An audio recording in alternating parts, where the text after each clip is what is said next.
So होमोजिनियसको चाहिँ let's solve a question होइन, non होमोजिनियसको भन्दा चाहिँ यतापट्टि यो फर्म हुन्छ जुन त तिमीलाई थाहा नै छ है। पहिला नन होमोजिनियस भनेको चाहिँ वाइसी प्लस वाइपी हुन्छ यसको जेनरल सोल्युसन चाहिँ। वाइसी भने हाम्रो नर्मलवाला सोल्युसन होमोजिनियसवाला, अनि वाइपी भनेको चाहिँ इट्स पार्सियलवाला सोल्युसन होइन।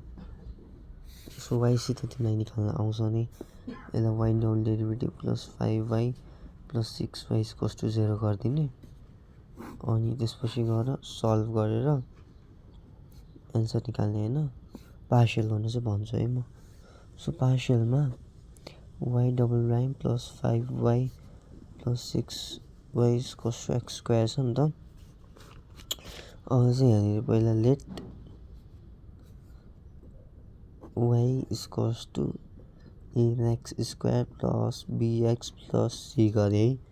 यो किन गरेँ भन्दाखेरि यो पोलिनोमियल इक्वेसन छ, पोलिनोमियल छ। एक्स स्क्वायर भनेको यसको पोलिनोमियल इक्वेसन भनेको यस्तो हुन्छ, जेनरल पोलिनोमियल इक्वेसन भनेको यदि एक्स भएको भए चाहिँ ax प्लस b हुन्थ्यो। के गर्दा के गर्ने अहिले भन्छु म। यस्तो गर्ने, वाइ छ यहाँ, वाइ भयो, वाइ प्राइम छ, वाइ प्राइम नै निकाल्ने नि अब 2ax प्लस b भयो, अनि वाइ डबल प्राइम नै छ, वाइ डबल प्राइम नै निकाल्दा चाहिँ 2a भयो होइन, डेरिभेटिभ गरिदिने। अनि यसलाई चाहिँ सब्स्टिट्युट गरिदिने क्या त्यो इक्वेसनमा। Suppose 2a plus 5 2ax plus b plus 6ax square plus bx plus c equals to x square. यति गरेर यसलाई चाहिँ माथिको इक्वेसनमा सब्स्टिट्युट गरिदिने होइन। यति गरिसकेपछि अब यसलाई सल्भ गर्ने इक्वेसन। यो 5 टु 10ax भयो plus 5b plus 6ax square plus 6bx plus c equals to x square होइन। यसमा चाहिँ लाइक टर्म्सलाई सँगै राख्ने, जस्तो 6ax स्क्वायर भयो, ax स्क्वायर पछि के आउँछ, ax आउँछ। सो 10ax प्लस 6bx भयो plus 2a plus 5b plus c equals to x square भयो होइन। लाइक टर्म्सलाई सँगै राख्यौँ होइन हामीले। यो भने 6x square plus 10a plus 6bx plus 2a plus 5b plus c equals to x square भयो होइन। यो एउटा भयो अनि यो एउटा भयो होइन।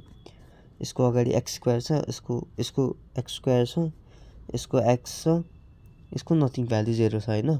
अब यदि यहाँ 1 भएको भए यो र यो इक्वल हुन्थ्यो।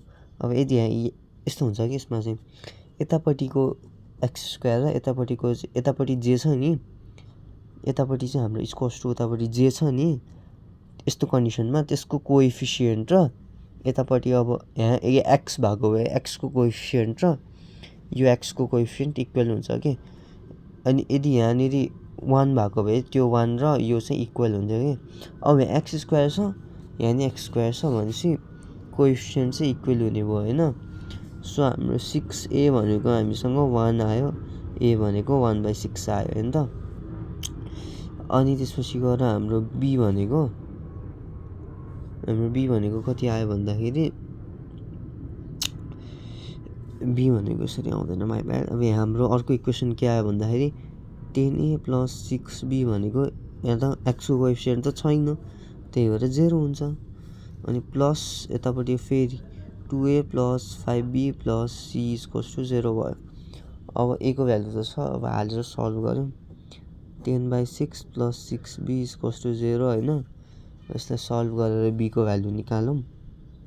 अनि यताको a र यताको आएको b हालेर चाहिँ यसमा नि अब चाहिँ यो दुइटालाई चाहिँ भ्यालु सब्स्टिट्युट गरेर चाहिँ c को भ्यालु निकाल्ने होइन। यति सब निकालिसकेपछि अब मलाई त थाहा छैन कति आउँछ, लेटेस्ट कन्सिडर होइन। यो 5/3 आयो अरे, यो भने 1/6 नै आयो अरे, भन्नाले 1/6 त आउँदैन। सपोज यो 8/3 आयो अरे होइन, लेटेस्ट कन्सिडर यतिकै आयो अरे। अब चाहिँ के गर्ने भने यसपछि गएर चाहिँ फेरि यही माथि हामीले यो गरेछौँ नि यसमा आउने। अब यसमा YC भनेको हाम्रो जेनरल सोल्युसन एकचोटि आफै दिमाग लगामै। यसको सोल्युसन भने -2 र -3 आउँछ होइन। भने चाहिँ यसको सोल्युसन भनेको C1 e को power -2x plus C2 e को पावर -3x हुन्छ होइन त। सो यो भनेको C1 e को power -2x plus C2 e को पावर -3x प्लस YP छ नि त। हाम्रो ABC को भ्यालु आयो होइन, हाम्रो ABC को भ्यालु आयो होइन, आयो नि। अब यो ABC लाई यसमा हालिदिने, यही हो हाम्रो YP भनेको चाहिँ होइन।